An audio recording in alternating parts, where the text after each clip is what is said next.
Hey, welcome guys. Today we are going to do a little review of a brand new kit. I just got this yesterday off a pre-order. This is Werk Panther Late Production model, and this is their Super Blitz kit. What that means is some of the details are, they're not reduced, they're just molded on. So it's like a fewer part count. You'll see when we get to the wheels and things like that, what they've done to make it a quicker build for us. They boast on their website that it's a 3-hour build time. After looking at it already, I'm not sure. Maybe 3 to 5 hours is more accurate. I haven't built it yet, but just looking at it, if you account for sanding time and things like that to clean up, and it's link and length tracks. So either way, it's going to be a very, very quick build and something that you could definitely get done in a weekend. Quick history, I mean, it's the Panther. This is one of the most legendary tanks. I'd actually never built a Panther, so I'm especially excited for this. But there were just under 3,000 of them built. This was Germany's counter to the T-34, and it's remembered as one of the best tanks of the war. What kind of gets swept under the rug a little bit, at least, is the fact that it had tons of mechanical issues and amongst other things. So it was very successful. It also suffered from a lot of problems, but it's kind of the pinnacle of German tank design, which they were kind of the pinnacle of tank design in general. So this is a super important vehicle. I honestly don't know how I haven't done one at this point, but here we go. Let's open it up and let's see what we have in this kit. So if you've ever built a TACOM kit, a lot of this will look very, very familiar. I don't know, they must have some sort of an agreement made at the same plant. I don't know. Whatever it is, everything in here is going to look very, very similar. And I'm hoping that it's a little bit better of a build than when I built the half track a month or so ago. But I'm already kind of seeing some similar possible issues. So we'll have to check and see when we build it. Quickly, before I move into the instructions, very important piece. This kit is only $25, which is remarkable for what you're going to see what we get in the kit.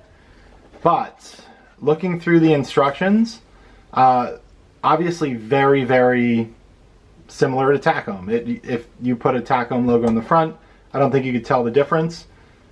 We get right away to building road wheels and link and length tracks. That's step number 1 and 2. Rear plate, couple things going on to the upper hull, and then pretty much upper hull and turret construction, and we are done. Now, one thing I have noticed in this kit, and I noticed it in our TACOM kit that we did again a month ago, they do not tell you what color certain things will be, like this machine gun. Now, for those of us that have built many, many kits, we know either, a metallic gray, a gunmetal color, paint it black and dry brush it, right? There's a million choices we have. And we know it's going to be a red-brown handle. But this kit is, in my mind, designed for 2 types of people. One, a beginner, which it's kind of a funny subject matter, because if you're a beginner, 3-color camo is going to be pretty difficult. The other person it's designed for is maybe someone that doesn't like to build as much and wants to just paint and weather and have a quick build and get to trying out a new paint job, something like that. So either way, I like when they tell you what color to make things, frankly, because I just have a way of going through the instructions where I circle them all, and then at the end I go back through in that order and make sure that all those things are painted. So it's not that I don't know what color these things are. Some people won't know what they are and won't know what they should and shouldn't paint, but it just helps me because I forget a lot of things. Then we have our color markings here at the end, and we have 4 different options. And so once again, you can see, yes, the tracks are a different color, right? You can kind of tell that the tools are a different color, kind of not really in the gun, but they don't do a good job of telling you what things should be what color. And even for this paint guide, right, we know it's dark yellow, red, brown, and dark green if you use Tamiya paints. Someone that isn't that into it, all they need to do is slap on a couple colors, a couple names for those colors. That would make this kit a lot better and just a lot more user-friendly, to be honest. But it is $25, so we can't really complain too much. It was just something that immediately stuck out to me with the Tacom kit, and then again with this kit. So we have our bathtub style lower hull. And as you can see, it will not have working suspension. These pieces are all already molded on, but they're molded on very nicely and with good detail. These are things that we will not see on a Panther tank anyways, because there's a billion road wheels. There's like 80 road wheels or something, I don't know. I think it's like 35 or 40. But there's so many that we won't see any of this anyways. But they've gone ahead and given us some nice detail. Then we have our upper hull, which this all has cast texture. I think it's difficult. I think it's difficult to see. Maybe my camera will pick it up. Maybe it won't. The point is, it's not very. There's not a lot of depth to it, and we're gonna have to go really, really light with the paint to make sure that it shows through. But once we do a couple different colors, I'm not sure that it will. The nice thing is that these weld details are all over this kit, especially this upper hull section. We get a lot of nice weld details that you don't always see on other kits. Now, getting to the whole Blitz part, the quick build, you see a lot of this stuff are parts that we would have on another kit that we'd have to glue on. Even this periscope here, it's already molded on, and I think it's done very, very nicely. These don't look like, you know, blobs that are just put on. These do a little bit, these two pieces on the back, but only a little bit. Everything else looks very, very nice. Now, these little handles on the back don't look like blobs at all. They're very sharp. So that's really, really nice. And it's going to serve its purpose perfectly, I think. Next sprue we have is kind of assorted stuff. We have some hatches, we have our muzzle brake, some tools, our MG34, things like that.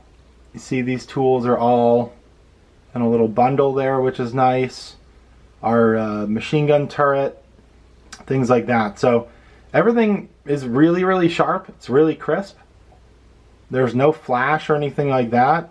And we do have on our tool handles, if you can see that little cutout there, that's really small detail, but it's really nice detail.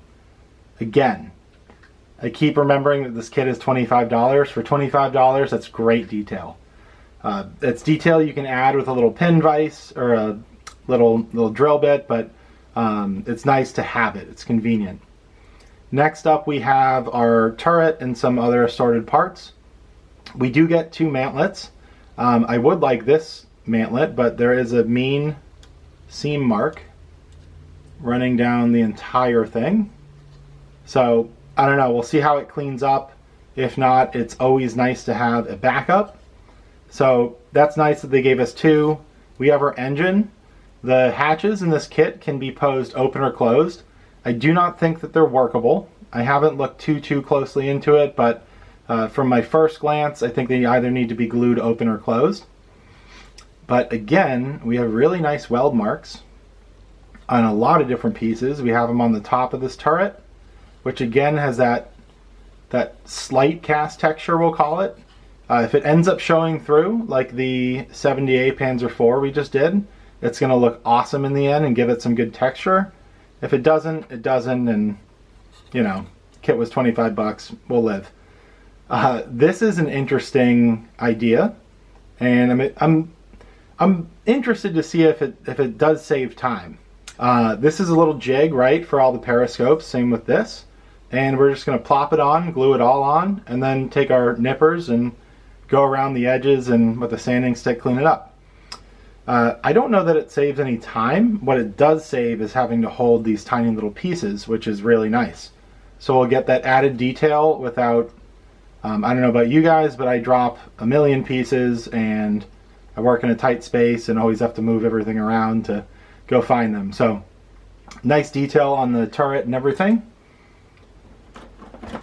Next sprue, we have our side panels here, rear end or back of the lower hull there, and some exhaust and assorted pieces like that. We have nice wood grain texture. It is a little bit shallow. It looks really nice in the plastic. Again, we'll try to paint it carefully and preserve that, but not a lot here to look at. Everything pretty standard, looks pretty good. Like this hatch, right, is already there, but we do have a nice space. There's a definite lip, and we have good detail there. So these are the things that when details are molded on, if they don't have this good lip, it becomes really difficult to, to weather them. Your wash and things just pool up on them because they kind of just look like blobs. Nothing really looks like a blob here, which is very impressive. It's very, very sharp. Next up, we have some extras again. We have tow cables, big and small, things like that, exhaust covers, our, not clamp, our jack, and some, other various tools and lights and things. And the detail in the lights, especially like this one, if you look, don't mind my painted nail, that's a German dark gray and gunmetal, I believe. A lot of nice detail on that light and some of these other parts, so it should build up very, very nicely. Now here is where we get to one of, I think, the two most interesting parts of this kit, and that is the wheels. Again, I'm excited to see these little jigs that are going to keep all the wheels together. I'm excited to see what kind of time they save. Basically, all we have to do is cut these contact points, and then these will stay on, and they're going to go on from inside out in this order, like 1, 2, 3, 4. So really nice, really easy. These obviously don't have a jig because these will be the outside, but should be nice to pop them on and off if we want to take them off to weather the inside, although on a kit with this many wheels, it won't see, like we probably will just paint these black. And then we'll paint these up because you won't see these behind the tracks and everything. But that should make it pretty nice to take them on and off and things like that. Maybe we can glue them in a solid chunk, that sort of thing. I will say though, you won't be able to rotate these. If you've watched any of my other things, I do love polycaps for painting. These will not have that, and we will need to paint the outside of those black. So that will be something we deal with at that point, but it is something that I haven't seen on a kit yet. So it's definitely interesting just for that, from that perspective. And I'm excited to see how it works. Last sprue we have is our tracks and some sprockets and things. But as you can see, they are link in length tracks. We have some sag already kind of molded in here, but most of it we're going to be making ourselves with these sets of 2. I already have heard someone say that, the Panthers didn't have solid guide horns. Well, I don't think most of them did, although I have seen pictures with ones with solid guide horns. So I don't know exactly what kit yet that they modeled this after, what tank, but I think it is accurate. You could easily just there's tons of Panther tracks out there from resin, track companies like T-Rex and whatnot. It does kind of destroy the fact that this is a $25 kit. For a $25 kit, these tracks are great in my opinion. We have a lot of nice detail on the outside. The injection pin marks are running down the middle, and they're so shallow, you will never see them. I will not bother to touch those up because you'll never see them under all those wheels and where they are in the middle of the track. So looks really nice. And I do love the set of two because it's just less to clean up, right? And it's a little bit bigger of a piece. There are big tracks in general, but it's just a bigger piece for us to hold in our hand and kind of sand down and everything like that.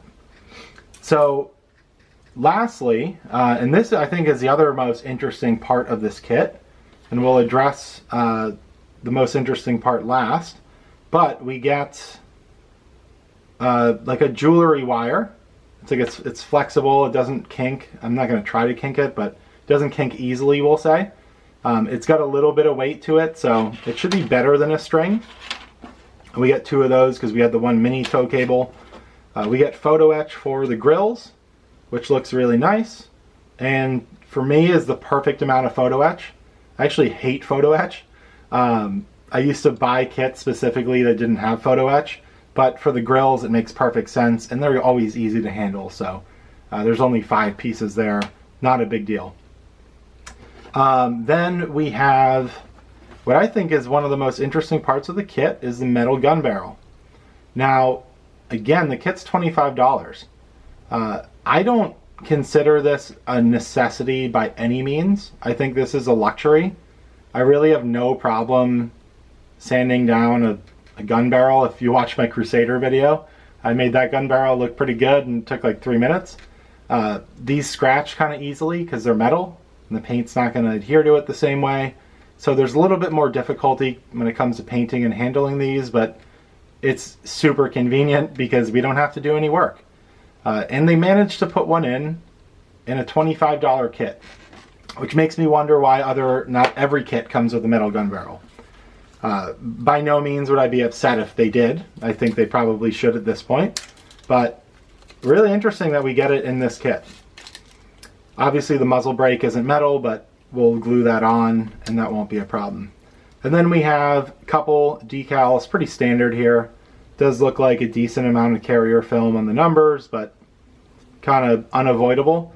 If you were super concerned with it, you could cut out each number individually and reduce the amount of film.